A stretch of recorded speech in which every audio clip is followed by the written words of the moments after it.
Bismillahirrahmanirrahim. Jangan lupa subscribe, like, bunyikan loncengnya dan share. Assalamualaikum. Lan nadkhulal jannah, kami tidak akan masuk surga sampai kami melihat bapak dan ibu kami. Materi ceramah malam hari ini adalah Bapak Ibu sekalian, tipe anak yang ada di dalam Al-Quran. Anak berkebutuhan khusus, sejak baru dilahirkan oleh ibunya sudah menjadi ujian bagi orang tuanya. Mungkin mikrosefali, Down syndrome, autisme, dan lain sebagainya. Nah, ketika kita mempunyai anak seperti itu Bapak dan Ibu sekalian, itu merupakan ujian bagi kita.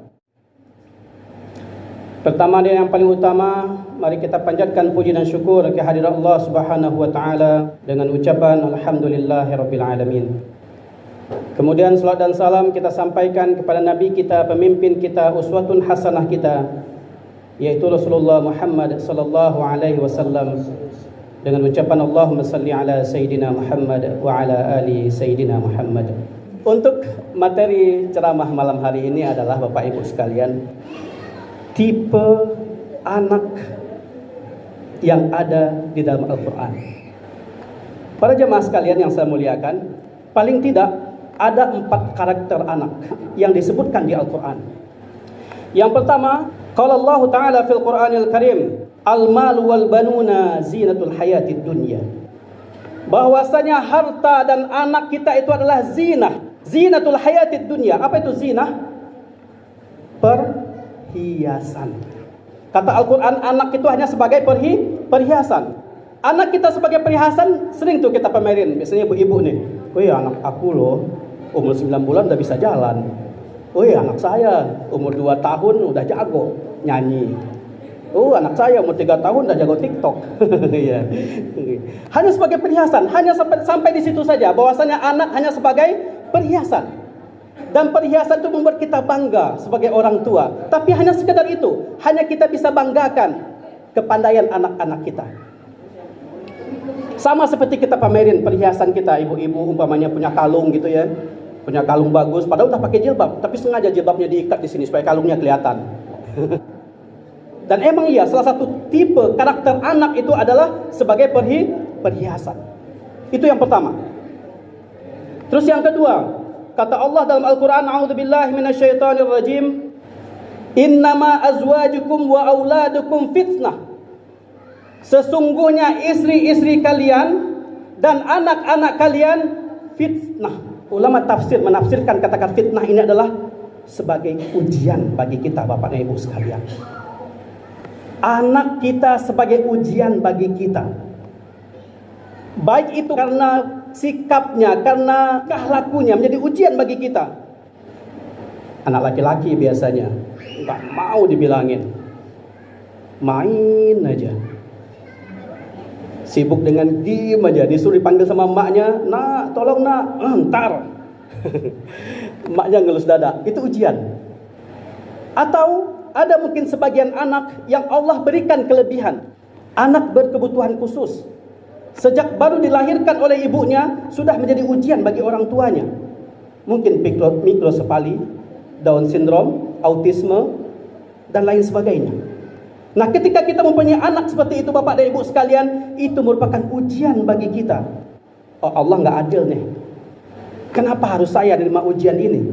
Kenapa anak saya seperti ini? Kemudian kita marah kepada Allah, berarti kita tidak sukses melewati ujian ini. Dan kalau kita tidak sukses melewati ujian ini, kita tidak sabar menghadapi anak kita yang sebagai ujian bagi kita, maka bisa jadi anak kita akan dimasukkan ke nerakanya Allah Subhanahu wa taala. Dan bagi kita Bapak dan Ibu sekalian yang mempunyai anak yang sebagai ujian bagi kita ini, sabar-sabarlah menghadapinya. Atau mungkin ada saudara kita, bilang sama saudara kita, seandainya dia mempunyai anak yang berkebutuhan khusus, yang merupakan ujian bagi dirinya, sabar-sabarlah menghadapinya. Mungkin biaya yang dia keluarkan untuk mengobati anaknya, mungkin waktu yang dia habiskan untuk mengobati anaknya, untuk melayani anaknya yang tidak bisa apa-apa itu. Justru anak bapak-bapak dan ibu-ibu sekalian, anak inilah nanti yang akan menarik tangan dia ke surganya Allah Subhanahu wa taala. Nanti Bapak dan Ibu sekalian, setelah yaumil kiamah, setelah hari kiamat, itu manusia dikumpulkan di padang mahsyar dan kita akan dihisab kita akan dihisap, kita akan ditanya, kita ngapain aja di atas dunia. Dan orang-orang normal seperti kita, itu hisapnya jelas. Akan ditanya segala sesuatunya kalau kita seperti kita ini. Tapi anak-anak yang berkebutuhan khusus itu, dia cuma ditanya satu hal oleh Allah Subhanahu wa taala, dan hisapnya ringan, hisabai yasira. Dia cuma satu pertanyaan yang diajukan oleh Allah Subhanahu wa taala, ata'rifunani, kata Allah. Apakah kalian tahu siapa aku? Dan mereka akan menjawab, na'am na'rifuka antallah rabbuna. Ya, kami tahu engkau adalah Tuhan kami. Kemudian apa kata Allah kepada anak-anak ini? Udkhulu ilal jannah. Masuklah kalian ke dalam surga. Kalau kita banyak Pak yang ditanya nanti Pak. Umur kita dikemanain, harta kita dapat dari mana, dihabiskan kemana. Banyak pertanyaan. Tapi yang anak-anak berkebutuhan khusus ini cuma satu. Ata'rifunani, dan mereka akan menjawab, apakah kalian tahu siapa aku? Qalu na'am na'rifuka antallah, ya kami tahu engkaulah Allah Tuhan kami. Kata Allah, udkhulu ila jannah. Masuklah ke dalam surga. Tapi sampai di pintu surga Bapak Ibu sekalian, mereka enggak mau masuk. Allah bertanya lagi, limadza la tadkhulul jannah? Kenapa kalian enggak mau masuk ke dalam surga? Apa jawaban mereka? Lan nadkhulal jannah, kami tidak akan masuk surga hatta nara ummahatina wa abaina, sampai kami melihat bapak dan ibu kami. Mereka tidak akan masuk surga sebelum mereka melihat bapak dan ibunya. Kemudian Allah panggil bapak dan ibunya. Padahal bapak dan ibunya masih menunggu hisab nih. Tapi karena anaknya sudah nuntut, Allah panggil. Ini anak-anak kalian, sini. Wahai bapak-bapak dan ibu-ibu, sini. Ini anak kalian yang dulu kalian diuji oleh Allah dan kalian sabar terhadap ujian itu. Kemudian si anak ini menggandeng tangan bapak dan ibunya. Kemudian apa kata Allah? Udkhulul jannata ma'a abaikum wa ummahatikum. Masuklah kalian ke dalam surga bersama ayah dan ibu kalian. Baru mereka masuk ke dalam surga. Jadi bapak dan ibu sekalian, kalau seandainya ada di antara kita yang mempunyai anak berkebutuhan khusus, jangan pernah menghujat Allah Subhanahu wa taala. Jangan pernah marah kepada Allah Subhanahu wa taala.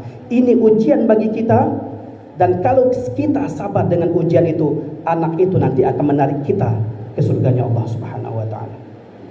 Ya ayyuhalladzina amanu inna min azwajikum wa auladikum aduwwan lakum fahdharu.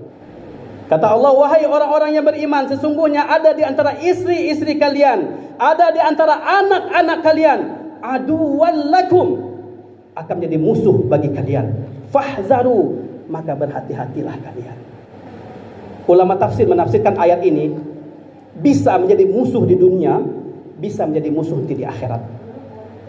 Bagaimana anak menjadi musuh di dunia? Sekarang sering kita lihat anak durhaka kepada orang tuanya. Banyak enggak Pak, Bu? Anak membentak orang tuanya. Anak melawan kepada kedua orang tuanya. Bahkan yang sedih lagi adalah, yang miris lagi adalah, banyak anak yang membunuh orang tua kandungnya. Sering kita baca di berita, Bapak dan Ibu sekalian. Anak kandung membunuh bapak kandungnya, anak kandung membunuh ibu kandungnya. Akan menjadi musuh bagi kalian. Anak-anak kalian, istri-istri kalian, ada di antara mereka akan menjadi musuh bagi kalian. Itu musuh di dunia. Nanti di akhirat juga, Bapak dan Ibu sekalian, anak-anak kita juga akan menjadi musuh bagi kita. Bagaimana anak kita menjadi musuh nanti di akhirat? Anak kita akan mengadu kepada Allah Subhanahu wa taala. Ketika kita sudah masuk surga nih Bapak Ibu sekalian, kita sudah diputus oleh Allah. Ya, fulan, kamu masuk surga. Tapi tiba-tiba datang anak kita. Ya Allah, saya anak fulan yang barusan engkau masukkan ke dalam surga, sedangkan engkau masukkan saya ke dalam neraka. Saya tidak terima ya Allah. Saya tidak terima dimasukkan ke dalam neraka ya Allah. Kenapa? Saya waktu di atas dunia, saya tidak bisa baca Al-Quran karena ayah saya tidak ngajarin saya Al-Quran. Saya tidak bisa sholat karena ayah saya tidak pernah menyuruh saya sholat. Saya bermaksiat karena ayah saya dan ibu saya tidak pernah peduli kepada saya. Bahkan yang perempuan, saya tidak memakai hijab, tidak berjilbab karena orang tua saya tidak pernah menyuruh saya memakai hijab. Saya tidak pernah puasa karena orang tua saya tidak pernah menyuruh saya untuk puasa. Jadi ketika engkau masukkan saya ke dalam neraka karena dosa-dosa saya juga menuntut orang tua saya masukkan juga ke dalam neraka. Karena saya seperti ini, ada campur tangan dari orang tua saya. Nah, ada di antara anak-anak kita nanti Bapak dan Ibu sekalian, itu akan menjadi musuh bagi kita. Hati-hati. Makanya Bapak dan Ibu sekalian, ketika anak kita salah, tegur. Jangan kita takut sama anak kita sebagai orang tua. Kita harus punya power di depan anak-anak kita. Yang jadi masalah sekarang adalah banyak orang tua yang takut kepada anaknya. Padahal anak itu kita yang besarkan, kita yang memberikan makan, kita yang mandikan ketika dia waktu kecil. Kenapa? Ketika dia sudah besar, kita malah takut kepada dia. Jangan sampai nanti anak kita menjadi musuh kita di akhirat. Kemudian yang keempat, dan ini mungkin harapan kita semua, adalah anak menjadi qurrata a'yun bagi kita semua. Sebagaimana doa yang sering kita lantunkan dalam surah Al-Furqan, Rabbana hablana min azwajina wa zurriyyatina qurrata a'yun waj'alna lil muttaqina imama.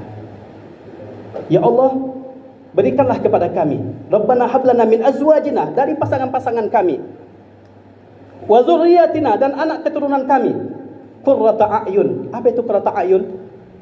Yang menyenangkan hati kami, pelipur darah kami. Kalau kata orang Padang itu ubek jarih palarai damam. Yang bisa menyenangkan hati kita.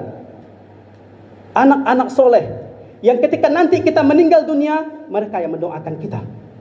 Yang nanti ketika tubuh kita terbujur kaku di pembaringan, ketika siap dimandikan, dia yang memandikan kita.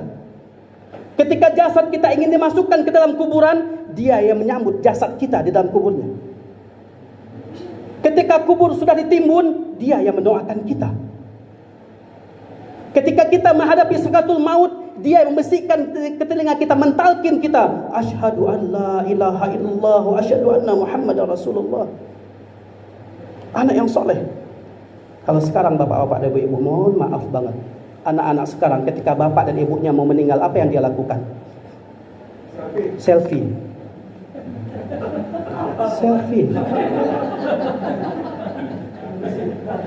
Ini kenyataan, fakta. Diajak bapaknya foto, Pak senyum Pak. Untung bapaknya gak senyum. Kalau bapaknya senyum, kaget dia anaknya ini.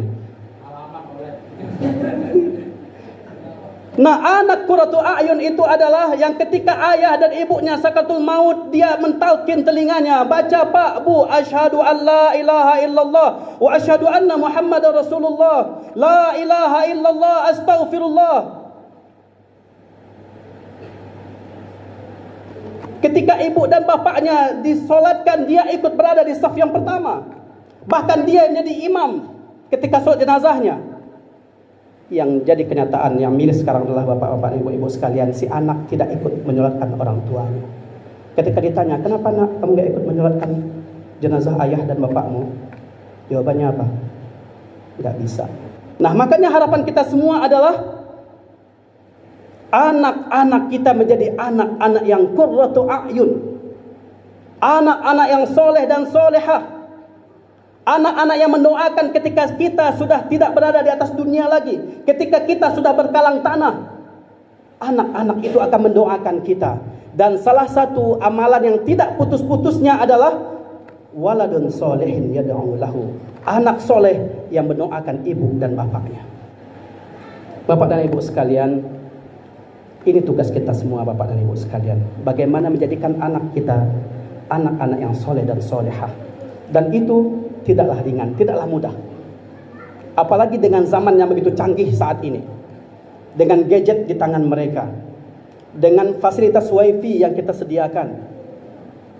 Dengan kuota yang unlimited yang kita berikan. Menjadikan anak yang soleh itu sebuah tugas yang maha berat bagi orang tua.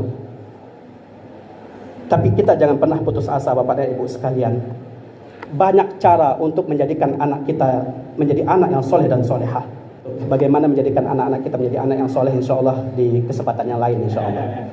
Subhanakallahumma wa bihamdika asyhadu an la ilaha illa anta astaghfiruka wa atubu ilaik. Assalamualaikum warahmatullahi wabarakatuh. Shukran ala al-musyahadah. Thank you for watching. Assalamualaikum.